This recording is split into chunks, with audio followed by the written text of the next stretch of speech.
Bonjour et bienvenue sur La Pêche en question, le nouveau rendez-vous que nous vous donnons sur Campagne TV. Alors c'est vrai que vous êtes très nombreux à vous poser des questions sur l'origine du poisson, sur la traçabilité, sur sa fraîcheur, mais également sur l'impact de la pêche sur l'environnement. Et bien à toutes ces questions, nous répondrons à travers des reportages, mais aussi à travers le témoignage et l'expertise de nos invités que je vous présenterai tout à l'heure. Mais avant cela, eh bien, premier débat, premier thème aujourd'hui, les contrôles, un sujet très sensible dans le secteur de la pêche. Mais plutôt qu'un long discours, eh bien, voyez ce reportage qui est signé Pascal Berthelot. Oui Laurent, on est paré dans le Zodiac Babord, tu me dis quand? Eh ben, soupe et tout. Eh ben, vamos. C'est bon?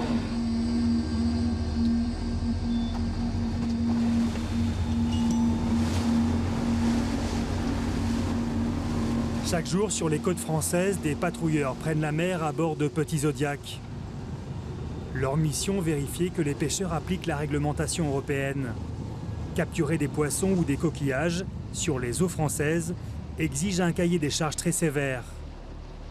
Rien n'est laissé au hasard, de la structure des filets jusqu'aux horaires de pêche.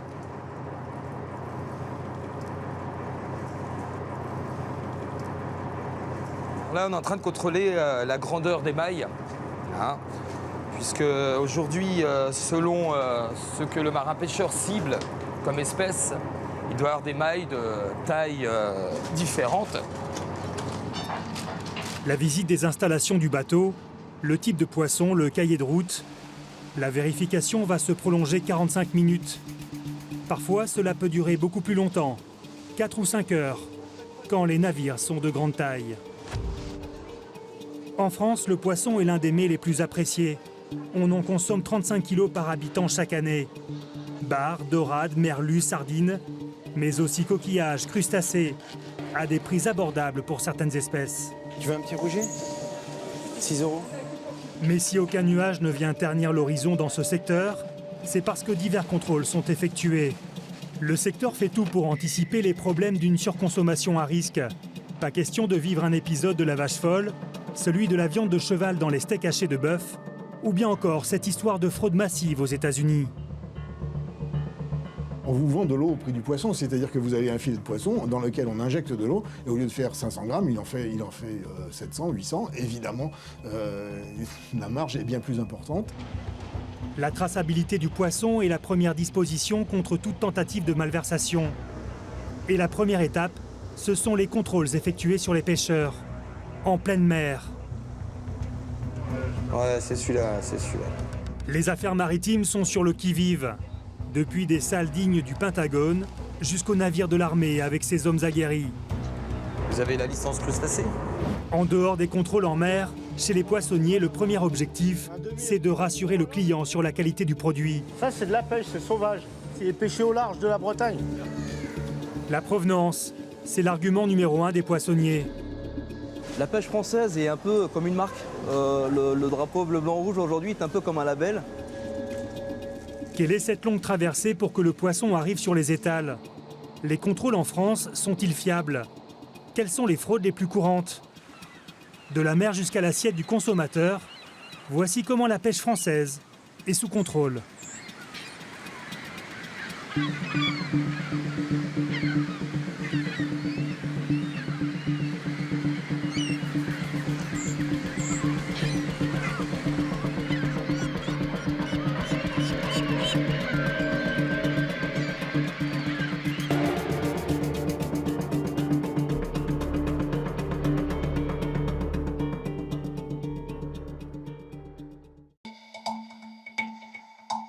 Nous sommes en Bretagne, à quelques kilomètres de la ville de Lorient. C'est ici que se trouve le Crossetel, l'une des bases principales qui gère les contrôles sur les bateaux de pêche. Et en plein mois d'août, l'activité ne se résume pas qu'aux chalutiers. Les messages de détresse des plaisanciers se comptent par dizaines tous les jours. D'accord, donc vous me confirmez qu'au niveau du plateau de Carpape, il n'y a que votre navire qui est dans cette mauvaise posture. La station qui se signale en panne moteur au niveau de Piriac. Ici, le Cross-Etel, monsieur, on va dégager canal 67, 6-7 pour l'opération. C'est le témoin à terre ou en mer? Non, en mer, visiblement. Et il peut pas aller le récupérer? C'est pas le premier de la casque, on va dire. Ça fait quelle distance de la côte? Ouais. Les mois de juillet-août, pour le sauvetage, et notamment sur la zone de responsabilité du Cross-Etel, c'est la pleine période avec énormément d'opérations, souvent bénignes heureusement, mais en nombre. En été, le travail du commandant Pierre Villebois alterne donc entre les bateaux en perdition et ceux qu'il faut contrôler aux abords des côtes françaises. La technologie fait qu'aujourd'hui, on connaît parfaitement le déplacement des bateaux grâce à un GPS obligatoire, installé dans chaque navire de plus de 12 mètres. C'est sur l'un de ces postes que l'on constate leur déplacement et que l'on mesure l'activité des bateaux. On suit des navires français partout sur les océans. Le plus gros de l'activité est effectivement concentré sur le littoral communautaire, au niveau de la métropole. Donc là, on voit bien la forte activité française le long du littoral français. Sur cet exemple que j'ai pris, un navire qui est parti du port. Donc on voit le tracé en vert qui indique une vitesse supérieure à 6 nœuds, environ 10 km/h. Puis un tracé orange, une vitesse qui est comprise entre 3 et 6 nœuds, environ 5-6 km/h. Et enfin, si l'on continue de zoomer, une vitesse très réduite, en bleu, moins de 3 nœuds, qui reflète bien l'activité d'un navire de pêche. On voit bien ici le tracé, on sait que le navire a eu une activité. Notre travail est d'aller vérifier si l'activité qu'il a eue dans cette zone et à cette période est légale, est réglementaire. Si tel est le cas, on continue nos investigations. 2500 navires de pêche à contrôler et par manque d'effectifs, seulement une vingtaine en moyenne à visiter par jour. Autant dire que certains bateaux n'ont pas été vus depuis plusieurs mois. Au Cross-Etel, on tente donc de recouper un maximum d'informations pour cibler au mieux les navires. S'il vous plaît, maître Charbonnier. Ouais. En ce moment, j'ai la gendarmerie maritime, la Trieux, là, qui en contrôle un, le Discovery, en baie de Saint-Brieuc. En baie de Saint-Brieuc, d'accord. Donc, a priori, cible les bivalves. De la même manière que le patrouilleur Thémis est également en baie de Saint-Brieuc? Tout à fait, il est présent en baie de Saint-Brieuc et là, il amorce un contrôle sur un dragueur à bivalve également, le Carpédième. Nos applications nous permettent de faire un premier ciblage en fonction de la date du dernier contrôle, s'il est lointain ou assez récent, si le dernier contrôle a donné issue à une verbalisation ou non. Donc ça, la machine nous fait un premier filtre, j'allais dire. Puis après, le personnel qui est ici effectue la synthèse de toutes ces données et donne une liste de navires, voire un navire potentiellement aux unités qui se trouvent dans le secteur. Le Cross-Etel dispose de plusieurs navires, dont celui-ci, le Thémis. Un navire de plus de 50 mètres de long, sorti des ateliers de Cherbourg en 2004. Il est au service des affaires maritimes. À son bord, des hommes qui dépendent du ministère de l'écologie. Et c'est lui, le commandant Christian Sauvage, qui reçoit le nom des bateaux à contrôler. Il y a un petit d'abord, il y a un autre au fond, 2 là-bas. La première étape consiste à trouver ceux qui figurent sur cette liste. Le Thémis croise des dizaines de bateaux chaque jour. Impossible de tous les contrôler. Seuls les 5 noms sont à interpeller. Cap Horn. Ah. Il n'est pas dans le ciblage. Non. Il y a des poissons qui sont beaucoup plus ciblés que d'autres, qui font l'objet de plans de reconstitution pour lesquels il y a une attention particulière qui est demandée. On a tendance à aller surveiller les activités de ces pêcheries beaucoup plus que d'autres. L'intention est bien sûr d'équilibrer tout cela pour éviter qu'un navire ne soit pas vu pendant quelques années et un autre beaucoup trop pendant la même année. Il y a un gros souci de traiter tous les professionnels de la même façon, à peu près avec les mêmes fréquences. Mais il y a toujours une partie aléatoire dans le contrôle. Ah, le plus loin là-bas, ouais. 18 minutes. Ouais. Ah ouais, c'est celui-là là-bas. Éligible ? Bon. Thémis, vous m'en savez. Je vais vous envoyer une équipe de contrôle d'ici quelques minutes. Arnaud Selton travaille aux affaires maritimes depuis plus de 10 ans. Ancien pêcheur, il connaît parfaitement la mer et les pratiques des chalutiers. Lorsqu'il part sur un contrôle, c'est toujours accompagné de 3 autres agents.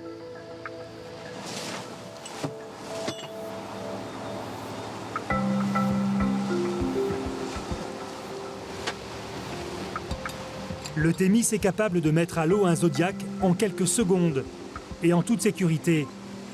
Lorsque le temps est mauvais ou qu'il faut intervenir très rapidement, cette procédure devient alors un précieux outil.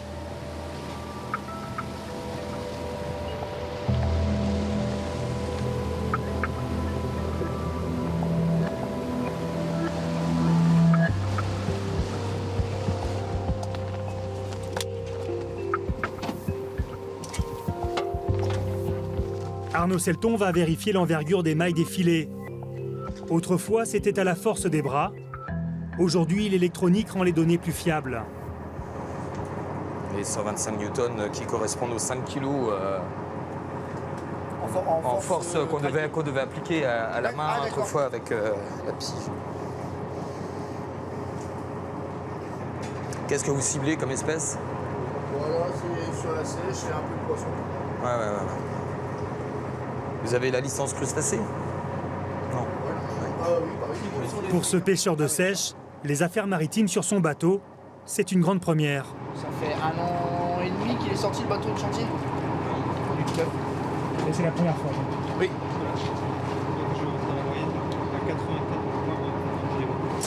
Ok, bon le chalut est correct. Vous pouvez remettre en pêche.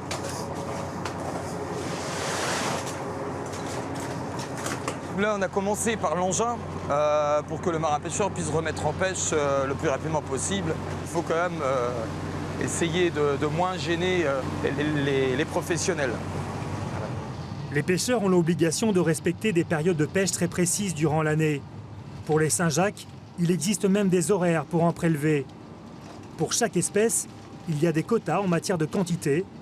La fraude la plus courante reste de pêcher plus que ce qui est autorisé, ou bien encore de prendre du poisson dans des zones interdites pour favoriser la reproduction.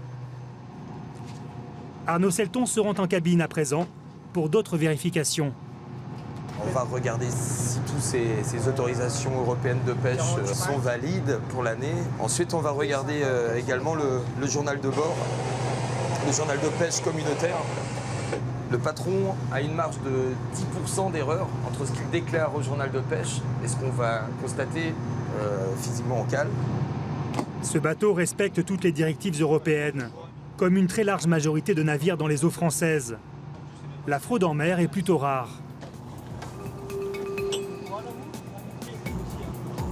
Allez, au revoir, bon courage. Les problèmes les plus fréquents en France concernent essentiellement la pêche sur les coquilles Saint-Jacques et le thon rouge en Méditerranée, avec des surpêches par rapport aux quotas européens. Pour les agents du Thémis, pas le temps de regagner leur base qu'un nouveau chalut à inspecter se présente sur leur route. Vous avez été contrôlé dernièrement? Voilà, ça fait la 2e fois dans le mois, là, quand même. Là aussi, tout est conforme. Pour Arnaud Selton et ses hommes, la journée se passera sans encombre. Tous les petits chalutiers seront en conformité. Si les fraudes concernent rarement la pêche en elle-même, c'est lorsque le poisson arrive au port que la malversation peut débuter. Et notamment sur l'étiquetage des poissons. Comme c'est le cas en Espagne. Des investigations ont démontré que des centaines de kilos de merlus africains étaient vendus au prix de celui provenant d'Europe, alors qu'il est en réalité 2 fois moins cher. Mais il y a plus grave. Thomas Laurenceau est le rédacteur en chef du magazine 60 millions de consommateurs. Il vient de consacrer un dossier complet sur le poisson. Depuis plusieurs mois, le journal recevait un grand nombre d'interrogations de la part de ses lecteurs, plus ou moins inquiets sur la qualité des produits que l'on trouve dans les poissonneries et les supermarchés. Il y avait de vraies demandes sur alors finalement qu'est-ce qu'on fait, quoi. Faut-il, oui ou non, manger du poisson? Donc on s'est dit on allait essayer d'y répondre, notamment en faisant des analyses. Et l'une des autres motivations de ce dossier, c'est suite à un vrai scandale. C'est aux États-Unis que l'une des plus grandes malversations sur des produits alimentaires a eu lieu. De 2010 à 2012, un poisson sur 3 ne correspondait pas à l'étiquette sur l'emballage. Avec des exemples frappants, 3/4 des restaurants de sushi ne cuisinaient pas les véritables poissons commandés.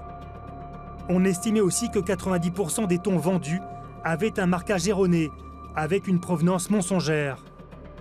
Sans compter la transformation de certains poissons.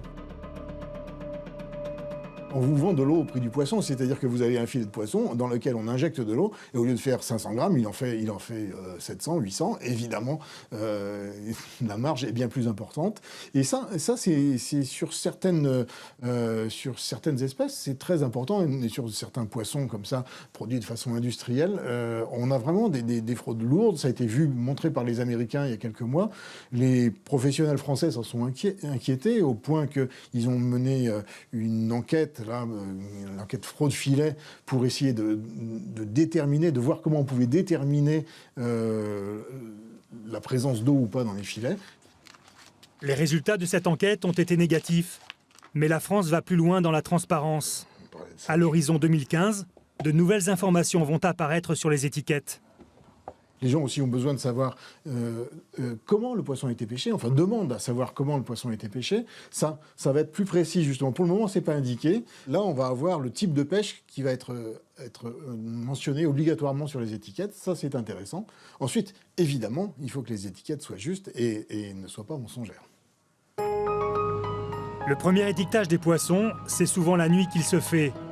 Comme ici, à Lorient, le premier port de pêche en France avec Boulogne. Plus de 20 000 tonnes de poissons y sont soumis à une taxe portuaire. Un homme connaît bien les problèmes d'étiquetage. C'est Erwan Martelot.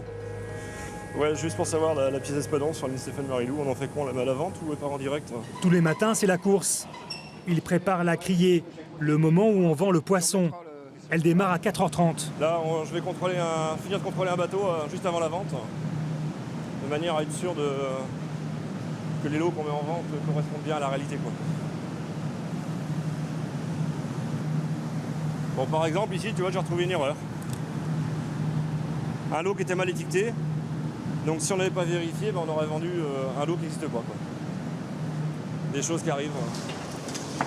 Pour Erwan, la tournée continue, avec des pièces qui atteignent les 200 kilos. Donc et voilà quelques pièces de thon rouge, pareil, qui ont été débarquées par 4 chalutiers de Lorient samedi matin et dimanche après-midi.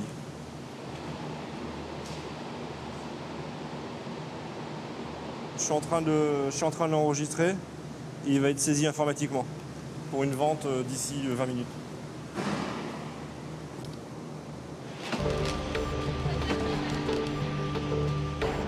Juste avant la criée, le poisson est placé sur un tapis roulant. On y indique simplement le nom du bateau d'où il provient. Puis vient la pesée, et c'est la vente qui démarre.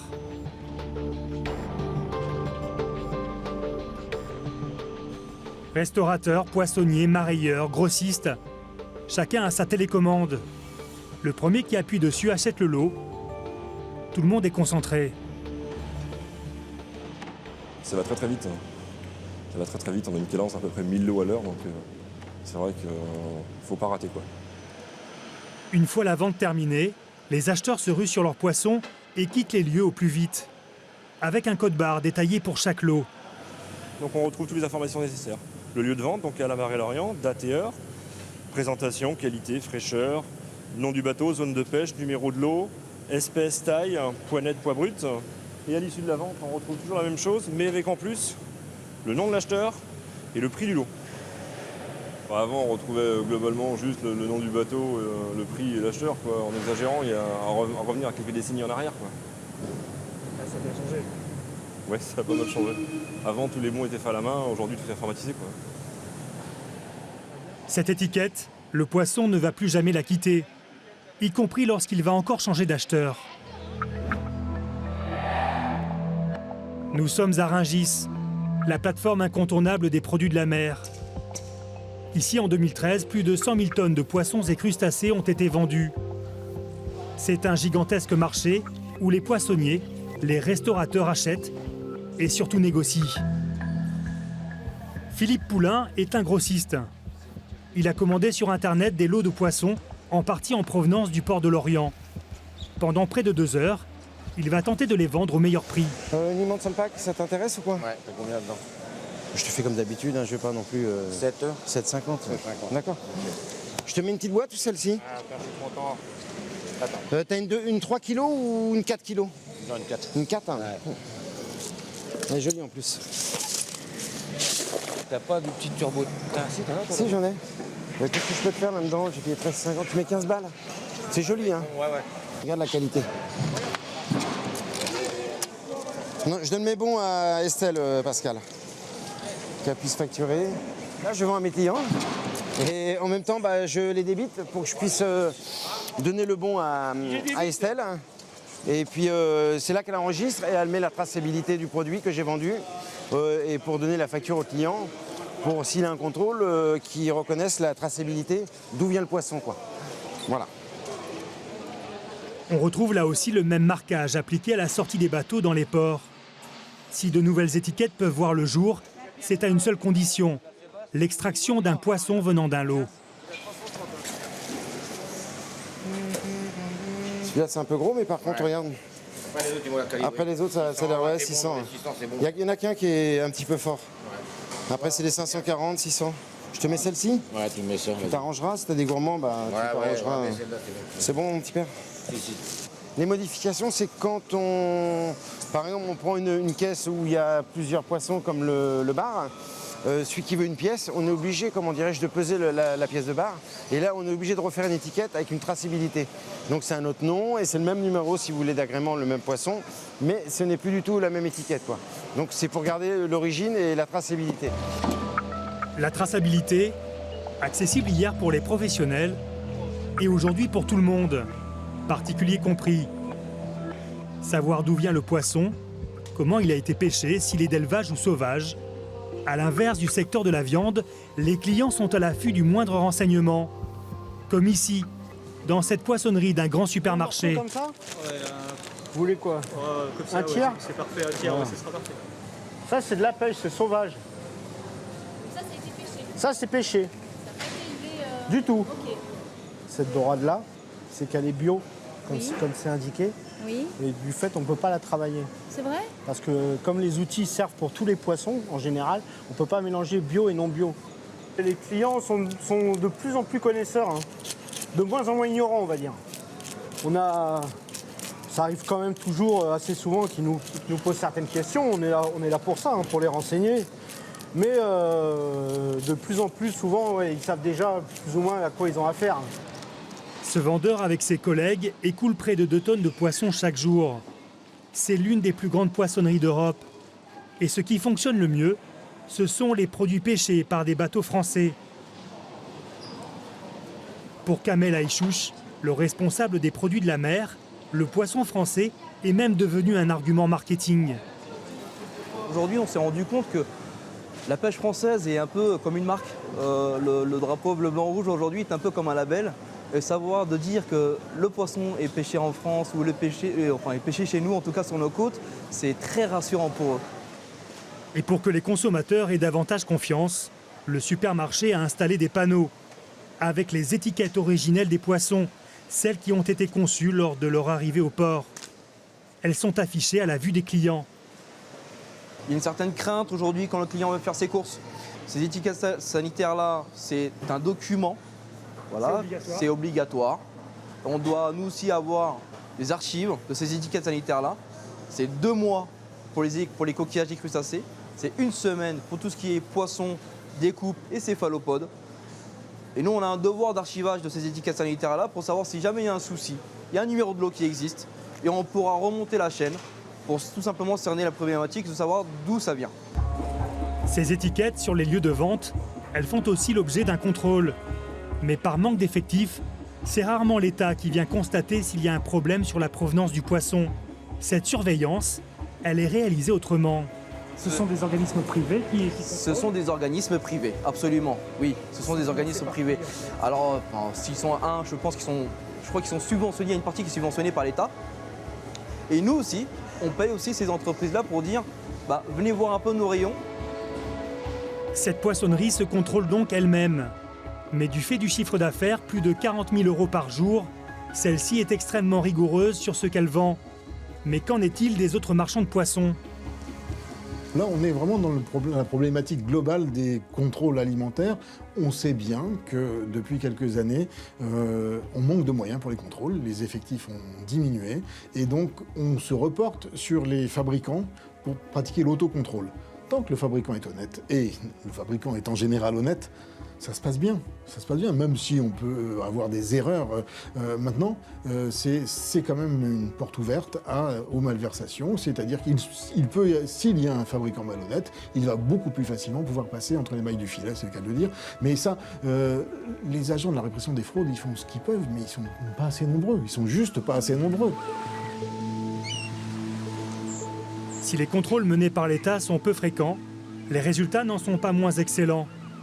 Avec moins de 4% de fraude constatée, la France est l'un des pays les plus sûrs au monde quant à sa pêche. Par contre, les problèmes sont loin d'être réglés aux États-Unis. L'Italie et l'Espagne connaissent eux aussi une fraude massive. Plus de 30% des étiquettes ne correspondent pas aux poissons vendus. La pêche française, elle, se porte plutôt bien. Cette année, son chiffre d'affaires s'élèvera à plus d'1 milliard d'euros.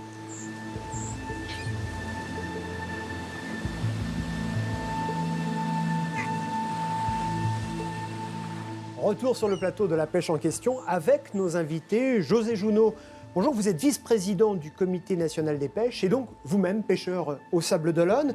Pierre Tribon, vous êtes en charge des ressources halieutiques à la direction des pêches, une direction qui dépend, pour faire simple, on va dire, du ministère de l'écologie et du développement durable. Paul Ménessier, vous êtes chef du service alimentation à la DGAL, comme on dit, la direction générale de l'alimentation qui dépend du ministère de l'Agriculture. Et Thomas Laurençon, vous avez vu dans ce reportage, vous êtes le rédacteur en chef de 60 millions de consommateurs. José Jounot, je disais tout à l'heure au début de cette émission que le secteur de la pêche était sans doute un des secteurs de l'alimentation qui était le plus contrôlé, on l'a vu dans ce reportage. Vous expliquez ça comment ? Ça me paraît tout à fait logique et normal, vu que la pêche est une activité de prélèvement sur la ressource halieutique, une ressource qui à la base appartient à tout le monde. On se doit, surtout au travers du reportage, d'être hyper contrôlé, hyper vigilant, de manière à mieux faire connaître nos produits, à être plus blanc que blanc pour dire, dans un marché qui est toujours très tendu, c'est-à-dire au travers de ces contrôles, on arrive à définir une rigueur. Et je pense que la pêche française, et ça fait plaisir d'entendre ce que je viens d'entendre dire, les efforts qui ont été consentis depuis quelques années commencent à payer. Tout est perfectible, mais aujourd'hui, je crois qu'on est sur la bonne voie. Alors, ces contrôles, l'intensité des contrôles, elle est récente ou c'est quelque chose que vous connaissez depuis des années, vous qui êtes pêcheur ? Non, ça a toujours plus ou moins existé. Et en plus des contrôles qu'on vient de voir faits par l'État, les comités régionaux, les organisations de producteurs, toute l'organisation pêche dans son ensemble, s'imposent d'autres contrôles justement. Parce qu'on est très demandeurs. Nos quotas de fin d'année, par exemple à Bruxelles, on commence à en parler un petit peu, dépendent justement... Les quotas, c'est le tonnage de poissons que vous pouvez pêcher. Tout à fait. C'est-à-dire la masse disponible au niveau national sur telle ou telle espèce dans telle zone. On demande justement, au travers de nos données, parce qu'il y a le contrôle physique tel qu'on vient de le voir, mais il y a toute une transmission, une chaîne de transmission de la donnée. On a vu un journal de pêche qui date de l'âge de pierre. Aujourd'hui, on a des journaux de bord électroniques, c'est-à-dire qu'en temps et en heure, on envoie les productions. Juste après, même, on parle aujourd'hui de caméras, on est un petit peu plus distant là-dessus pour la surveillance des pêches. Mais l'encadrement des licences, par exemple, les licences, on en a entendu un petit peu parler, c'est-à-dire qu'on gère les espèces soumises à quota avec ça, mais aussi les autres. Donc, juste pour démontrer à la Commission européenne qu'on s'encadre, on sait s'encadrer, que les stocks sont en reconstitution et on espère, à un moment ou à un autre, que plutôt que de voir ces stocks diminuer, parce que c'est quand même notre petit capital à nous, c'est notre fonds de commerce, qu'ils vont se reconstituer et qu'on pourra dire, autour de l'Hexagone, il y a une richesse halieutique multiple et variée qui est en reconstitution. Et ça, c'est notre publicité. Thomas Laurençon, pour vous, les représentants des consommateurs, c'est plutôt rassurant, non ? Tout ce qu'on a vu, cette traçabilité, ces contrôles, y compris dans les grandes surfaces ? Oui, tout à fait. C'est vrai que nous, on a l'habitude de montrer ce qui ne va pas très bien. C'est vrai que le titre de votre journal faisait peur. Est-ce qu'on peut encore manger du poisson ? Parce que c'est la question que se posent les gens. Il fallait leur répondre. On leur a répondu oui, d'ailleurs. On leur a conseillé d'en manger. Mais c'est vrai que ça se passe très bien. Nous, notre travail à nous, c'est justement de continuer à insister, faire en sorte que ça continue à se passer bien et qu'on qu'on soit vraiment très vigilant, qu'on évite tous les dérapages. Il y en a toujours, il n'y en a pas qu'aux États-Unis. Le trempage des filets, ça existe aussi en France. Donc on est là. C'est vrai qu'on a un peu le mauvais rôle, puisqu'on va dire, on va dénoncer ce qui ne va pas, mais c'est en dénonçant ce qui ne va pas, en insistant là-dessus, qu'on a ce qu'on a vu quand on voit qu'un supermarché est capable d'avoir une politique de qualité aussi élevée que celle-là. Ce qu'on a vu dans le reportage aussi, ce qui est intéressant, c'est que la technologie elle-même permet maintenant de mieux cibler, même sur les bateaux, pour savoir ce qu'on va chercher. Donc il y a une faiblesse des moyens, ça c'est sûr, on pourra en reparler, mais cette faiblesse des moyens est compensée par une espèce de grande intelligence de la prospection et de la recherche qui est intéressant du point de vue du consommateur. Oui. Alors, José Junot, c'est vrai qu'il y a quelques années, il y avait une sorte de secret. On parlait assez peu de ces lieux de pêche, de ce qu'on avait dans les cales de son bateau. Aujourd'hui, on l'a vu dans le reportage, vous êtes en permanence sous surveillance. On sait même à la vitesse à laquelle vous vous déplacez quasiment ce que vous êtes en train de pêcher. Oui, tout à fait. C'est pas un peu agaçant, quand on est patron pêcheur, d'être, avec ce Big Brother au-dessus de la tête? La liberté, elle est au fond de nos cœurs. Non, mais justement, on demande aujourd'hui encore plus de contrôle. C'est-à-dire, mais un contrôle raisonnable et raisonné. C'est-à-dire fait par des gens qui maîtrisent le contrôle. Parce que le contrôle, ça peut être destructeur. Aujourd'hui, si on a des gens, on a vu des gens, il n'y a que 20 contrôles par jour, alors qu'il y a 2500 bateaux sur la façade. C'est très compliqué, et je me mets à la place de l'État aujourd'hui. Et nous, on dit aujourd'hui, pour définir nos ambitions, se faire reconnaître, il n'y a pas assez de contrôle. Maintenant, il faut que ce contrôle puisse servir à quelque chose. C'est-à-dire la transmission des données. Je pense que M. Tribon pourra en parler tout à l'heure. On a ouvert un portail héliotique en partenariat avec la DPMA, justement pour faire voir au plus large niveau, c'est-à-dire à tous nos consommateurs, à tout le monde, les activités de pêche qu'il y a sur nos côtes. Alors justement, les contrôles, parlons-en, Pierre Tribon. Alors je rappelle, vous représentez la DPMA, c'est la Direction des produits de la mer et de l'aquaculture, des pêches maritimes et de l'aquaculture. Oui. Je vais y arriver, mais c'est vrai qu'avec toutes ces initiales, on s'y perd un peu. Les contrôles, on a vu dans le reportage qu'il y avait on regardait la taille des fils, des mailles des filets. Je suppose qu'il n'y a pas que ça. On ne regarde pas que la taille des filets et les carnets de bord des bateaux.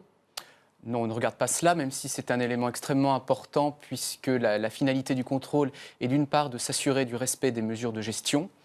Le contrôle des filets est un élément essentiel pour s'assurer que les prises respectent la taille minimale. Et par derrière, il y a bien évidemment la thématique que les captures ont atteint une taille mature et laisser la possibilité aux ressources, et souvent aux poissons, la possibilité de se reproduire.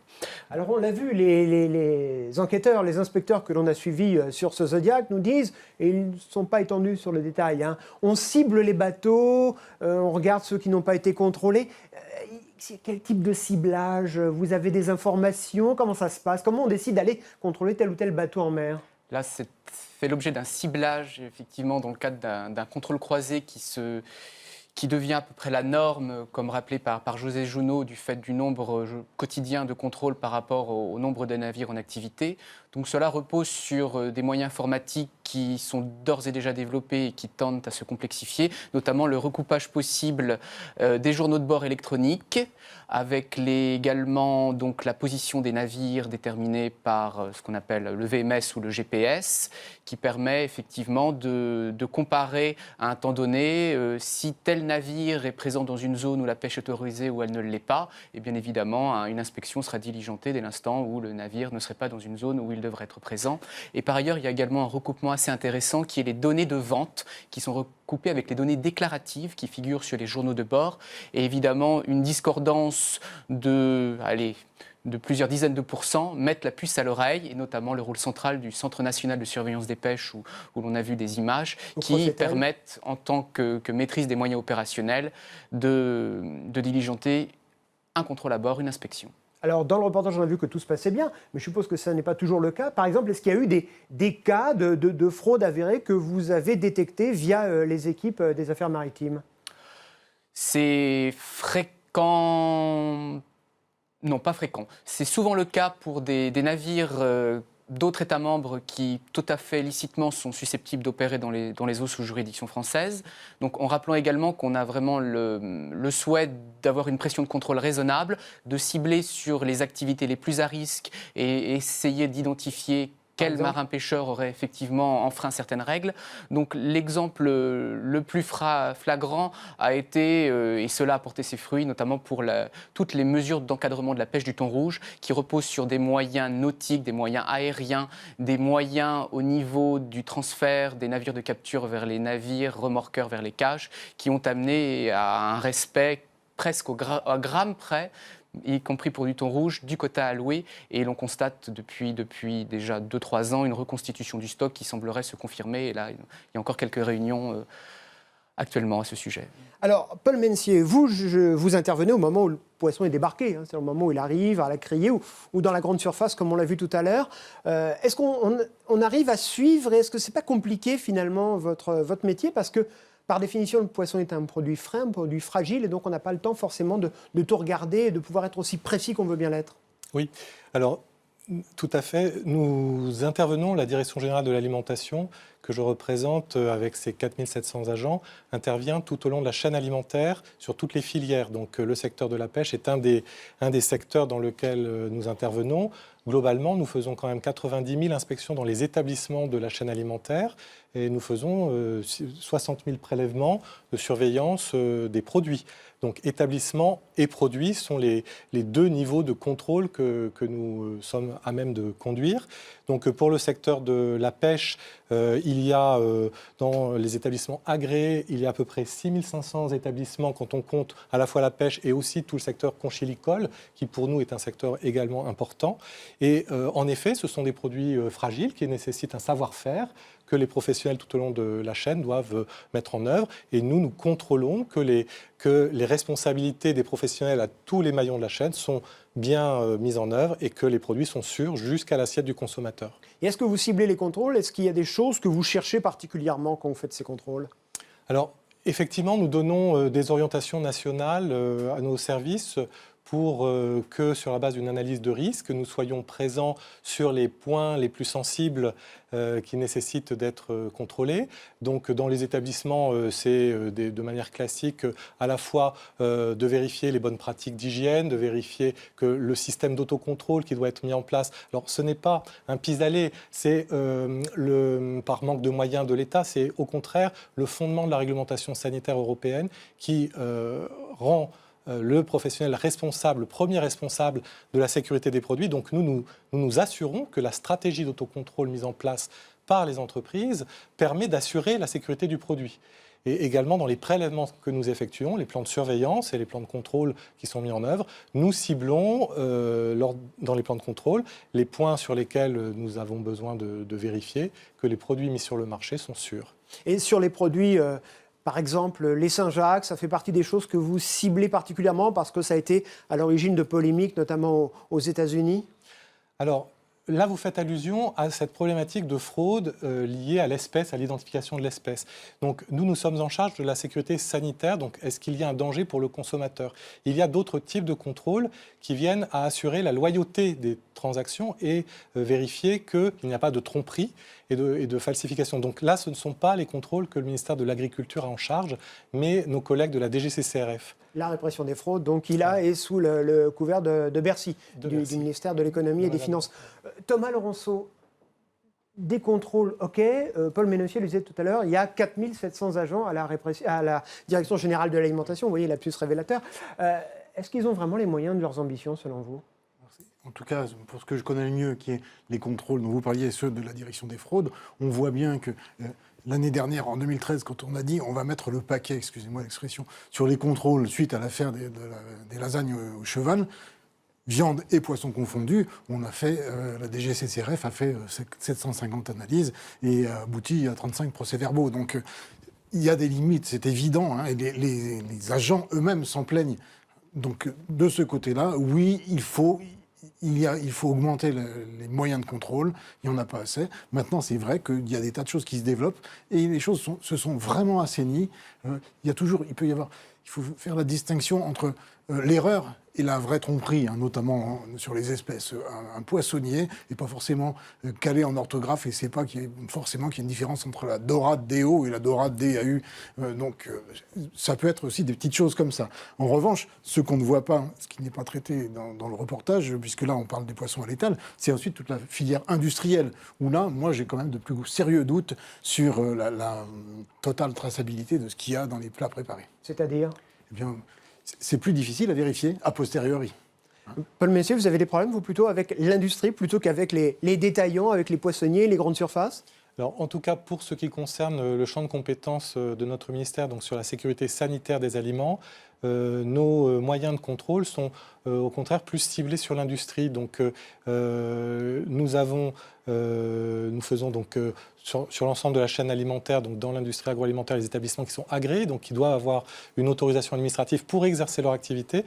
Nous avons donc effectué 90 000 inspections, et pour les établissements du secteur pêche et coquillage, nous avons constaté qu'il y avait plus de 70% des ateliers que nous avons contrôlés qui étaient qualifiés par nos inspecteurs de très bien ou acceptables. Donc on a quand même dans cette gamme d'activités des établissements qui sont de très bonne tenue.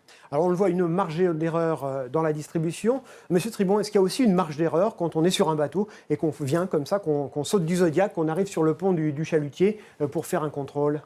C'est comme toute activité humaine, il y a une part d'erreur assumée, sachant qu'il y a une grande vigilance à assurer justement ce côté humain, et d'ailleurs qui transparaît dans le reportage, savoir respecter autant que possible l'opération de pêche qui est en cours. Donc d'une part, l'erreur est toujours humaine.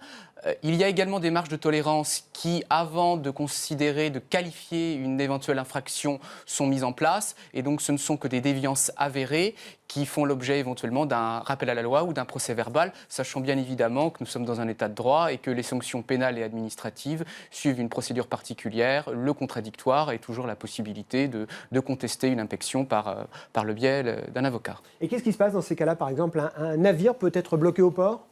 Absolument, c'est la procédure de déroutement qui, dans l'hypothèse d'une infraction suffisamment grave et caractérisée, la direction départementale des territoires et de la mer, en général son directeur ou son représentant, peuvent être amenés à signer un ordre de déroutement qui impose au navire de rejoindre un port désigné, où là, généralement, des investigations complémentaires peuvent être réalisées et également, si nécessaire, la saisie de la pêche ainsi que des engins. C'est vrai pour des bateaux français, mais est-ce que c'est vrai également pour des navires d'autres pays de la communauté européenne ? On peut penser par exemple à des navires espagnols. C'est très vrai pour tous les navires, sachant qu'on est bien dans le domaine de contrôle de l'activité qui est totalement couverte par la politique commune de la pêche et où il y a une compétence exclusive de l'Union. Donc toutes les mesures qui s'appliquent de façon identique entre les navires ressortissants de tous les États membres. À noter également au niveau de l'outre-mer une attention particulière pour les navires d'États tiers qui pénètrent de façon totalement illégale et pratiquent une pêche illégale, non raisonnée, non réglementée dans les eaux de Guyane. Donc là aussi, ça s'étend aux États tiers. Même si ça pose des problèmes diplomatiques, on se souvient qu'il y a quelques années, on a vu quelques soucis. Je parlais de l'Espagne à dessein, parce que arrêter un navire espagnol dans les eaux territoriales françaises, c'était le début de la Troisième Guerre mondiale, quasiment. Les choses se sont progressivement mises en place puisque, notamment entre centres de surveillance des pêches, il y a un échange constant. Il y a également, selon certaines procédures, une information préalable de l'état du pavillon que des inspecteurs vont monter à bord, notamment dans l'hypothèse où il y aura un contrôle et des sanctions à la suite, une information préalable de l'état du pavillon. Donc c'est quelque chose entre États membres et notamment entre voisins. Les choses se sont progressivement apaisées dans le cadre aussi la mise en place et le fait que l'Europe de la pêche soit totalement rentrée dans les mœurs. Donc il y a beaucoup moins de difficultés, certaines interprétations différentes, notamment était-il vraiment à la limite des eaux territoriales ou ne l'était-il pas, mais ce sont des choses relativement mineures désormais. Maintenant on ne peut plus discuter d'ailleurs parce qu'on a la preuve sur ordinateur de l'emplacement du bateau quasiment. C'est très juste. D'un bateau espagnol. Avec toujours cette marge d'erreur qui était rappelée, ou souvent à 500 mètres près, également le doute bénéficiant souvent à l'accusé ou du moins à la personne pratiquant. C'est toujours cet aspect humain et le souhait vraiment de cibler sur les activités les plus à risque. José Genot, vous me disiez tout à l'heure, nous les pêcheurs, on se fixe aussi des règles. Alors je voudrais qu'on aille un peu plus loin là-dessus, parce que c'est vrai qu'il y a quelques années, on avait l'impression que les pêcheurs faisaient à peu près ce qu'ils voulaient, que la mer était leur seul univers de chasse et que personne ne pouvait aller regarder ce qui s'y passait. Expliquez-moi, à quel niveau vous mettez des barrières, à quelles règles vous fixez et comment vous les faites respecter vous-même? Parce qu'on a vu que dans l'administration, parfois c'est un petit peu compliqué, mais vous les pêcheurs? Le milieu de la pêche est un milieu qui va très très vite à s'adapter à son environnement, justement. On a eu des réformes, la LMAP, loi de modernisation de l'agriculture et de la pêche, etc. Des choses qui vont, à mon sens, dans le bon sens, justement. Aujourd'hui, les comités, dans leur ensemble, ont un pouvoir de sanction par rapport à leurs pêcheurs. Vu que les comités ont le droit aussi de légiférer dans les 12 000, on se doit d'être responsable, mais au sens noble du terme. Donc, justement, une des missions de ces différents organismes, c'est la préservation de la ressource halieutique et la gestion de celle-ci.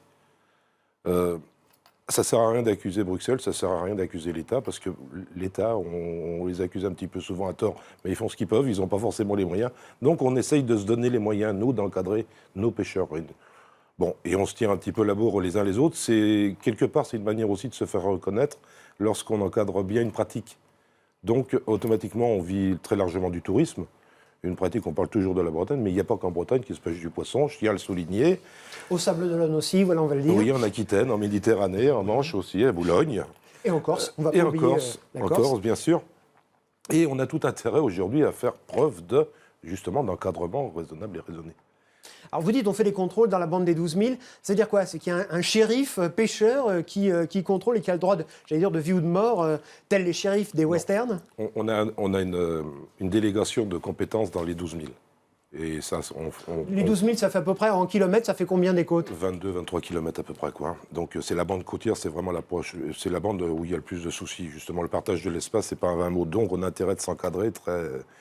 On n'est pas encore rendu à contrôler nos navires de pêche. Mais par contre, on a des pêcheurs à pied professionnels qui sont sur l'estran, où on a des gardes jurés qui sont nos employés, qui sont là pour contrôler justement la taille des coquillages, leur salubrité, etc. Donc, quelque part, c'est quand même énorme, une profession qui s'encadre elle-même avec tous ces moyens-là, de manière à faire preuve très largement au niveau des médias en particulier, pour dire on est dans une démarche vertueuse. On n'y est pas encore, mais on va y arriver. Et ça passe bien, parce qu'il me semble qu'on a un capital sympathie, la pêche, on fait exploser tous les scores. Je crois qu'on doit être à 90% d'opinion favorable. C'est fantastique tout ça. La preuve en est 60 millions de consommateurs. On travaille régulièrement avec eux, parce qu'actuellement, on est sur une mise en place d'un écolabel.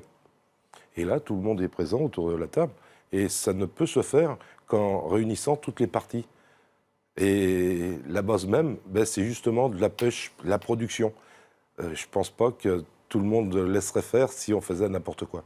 Et ce qu'il faut dire d'ailleurs, c'est que cette façon de gérer la pêche, la ressource, c'est pas nouveau. Ça existe finalement depuis que la pêche a commencé à s'organiser. On va remonter au temps des prud'hommies et des premières prud'hommies, notamment en Corse. Oui, disons que nous aussi, on a été un peu dans le même système que l'agriculture. On a eu nos 30 glorieuses. Il fallait produire pour la population. Là, à ce moment-là, tout le monde était beaucoup moins vertueux qu'on ne l'est aujourd'hui. Il faut bien dire ce qui est, quoi. Il fallait produire un petit peu n'importe comment et chacun fermait les yeux. Aujourd'hui, c'est un peu différent. Il y a une conscience collective qui dit bon, on a des enfants, on a des petits-enfants, on veut leur laisser quelque chose, quoi. On parle de transition énergétique, on est impliqué dans tous ces grands secteurs aujourd'hui. On est des secteurs d'activité et d'industrie comme n'importe quel autre aujourd'hui, c'est-à-dire on est en plein développement. Et pour se développer, il faut qu'on se fasse connaître. Le marin-pêcheur est intégré dans une démarche, ce qu'on se voudrait très vertueuse, quoi. Voilà. Thomas Laurenceau, donc apparemment vous travaillez avec les pêcheurs sur cet écolabel. J'allais dire un label de plus. Alors déjà, quand on achète des produits alimentaires, on s'y perd un peu. Et alors, a fortiori pour le poisson, il y a une foultitude de labels, de marques, de logos. On a du mal, nous consommateurs, à y retrouver nos petits, non ? Il faut apprendre, et il y en a qui sortent du lot. Le Pavillon France, au moins, on sait qu'il y a un label de pêche durable française, on voit ce que ça veut dire. Le label rouge que tout le monde connaît, il existe aussi dans les produits de l'aquaculture. Et il y a un label aquaculture durable. Donc il y a quelques labels, il n'y en a pas tant que ça, et ils existent. Et vous voyez bien, là, on vient d'assister quasiment en direct à la réconciliation des marins-pêcheurs et des consommateurs, parce que je crois que c'est vrai, vraiment, moi je souscris à ce qui a été dit. Hein. Aujourd'hui, les pêcheurs, ils savent bien qu'ils n'ont aucun intérêt à faire n'importe quoi. Ça serait suicidaire. Donc tout le monde va dans ce sens. La réglementation va dans ce sens aussi, puisque la transparence va augmentant depuis des années, et avec la réglementation européenne en décembre prochain, va aller encore plus loin sur l'information du consommateur. Donc on va vraiment dans le bon sens. Le tout, c'est qu'il faut jamais oublier qu'on est sur un marché, que ce marché, ça rapporte de l'argent, beaucoup d'argent, et que dès qu'il y a de l'argent, il y a des gens qui veulent frauder, et que là, il faut quand même vérifier de temps en temps. Paul Ménessier, d'un mot, qu'est-ce qu'on pourrait encore améliorer aujourd'hui en matière de traçabilité et d'information du consommateur ? Alors nous sommes en train de travailler pour l'information du consommateur sur l'amélioration de la transparence des contrôles justement qui sont effectués tout au long de la chaîne alimentaire. Donc c'est une des dispositions de la loi d'avenir pour l'agriculture, l'alimentation et la forêt qui vient d'être adoptée définitivement par l'Assemblée nationale le 11 septembre. Donc nous n'avons pas de modalités qui soient encore définies, mais l'objet c'est que, quel que soit le niveau de la chaîne alimentaire, on puisse fournir une information sur le sérieux des entreprises et le travail qu'ils ont effectué de façon claire et compréhensible. José Junot, d'un mot, pour vous l'avenir, c'est plus de transparence, encore plus de transparence pour mieux faire connaître vos métiers et vos produits ? Oui, tout à fait. Moi, je pense que c'est incontournable. Et pour ce faire, surtout à Poitiers, du plus grand nombre. Et ça va être difficile ? Non, ça va se passer naturellement. Comment vous allez vous y prendre ? Parce que vous avez le contact sur le port, par exemple, quand vous débarquez votre poisson, mais quand on est à 1000 km des Sables-d'Olonne, comment on peut faire passer le message ? On a le satellite pour pouvoir communiquer, c'est ce qui nous sert à nous espionner, justement, donc c'est un moyen de communication. Aujourd'hui, un bateau de pêche, c'est un condensé de technologie. C'est-à-dire que, pour vous donner un ordre d'idée, on a des brouilleurs, on a la téléphonie par satellite, etc. C'est incroyable ce qu'il peut y avoir. On a tous les moyens possibles et imaginables pour bien se faire voir. On a tous les atouts pour nous. Par contre, je tiens à insister sur un point. On a vu la criée de l'Orient. Et je crois qu'aujourd'hui, un des vecteurs aujourd'hui pour cette traçabilité, pour cette reconnaissance, pour qu'on puisse, parce qu'on a une rupture, le pêcheur n'est pas remis en cause, le débarquement non plus, c'est après que ça devient un peu flou. Il faut absolument, si on veut tracer, il faut des points de débarquement, il faut des criées, il faut garder ce maillon tel qu'il existe, et pour éviter justement que des pêches, parallèles se développent. Et là, ça serait destructeur pour tous. Ce sera le mot de la fin. Merci aux uns et aux autres d'avoir participé à ce premier numéro de La Pêche en question. Et on vous retrouve très vite sur Campagne TV.